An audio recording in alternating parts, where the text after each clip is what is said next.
Saya Muhammad Fazli bin Yatim. Saya daripada Jabatan Kebajikan Alor Gajah, Melaka.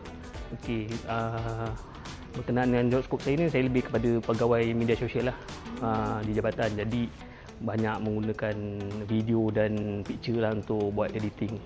So jadi saya tengok daripada segi AI ni, dia memudahkan kerja tu lah. Saya boleh buat prompt tu untuk video tu bergerak ke. Tapi sebelum ni saya guna ChatGPT. Jadi saya pergi ni pun sebab saya nampak dia ada pro kan. Jadi mungkin dia ada lebih sikit kelebihan dengan ChatGPT lah kan.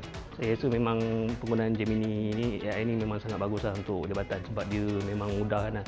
Sebab dulu kalau kita compare macam hanya jawatan tertentu saja yang boleh buat kan. Tapi saya rasa bila ada AI ni, kita just bagi prompt, semua orang boleh buat lah. Sebenarnya benda tu jadi mudah, senang, siapa-siapa boleh buat.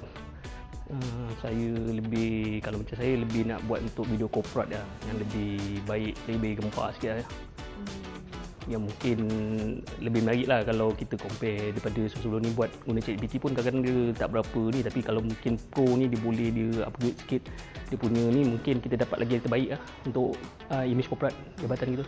Saya cuma rasa masa untuk bengkel ni kalau boleh dia as on ni, dia dilanjutkan sikit masa dia lah. Sebab kalau macam satu hari tu dia terlalu tinggal, mungkin 2 hari boleh buat baju perkumpulan, lepas tu kita buat presentation ke, macam tu lah.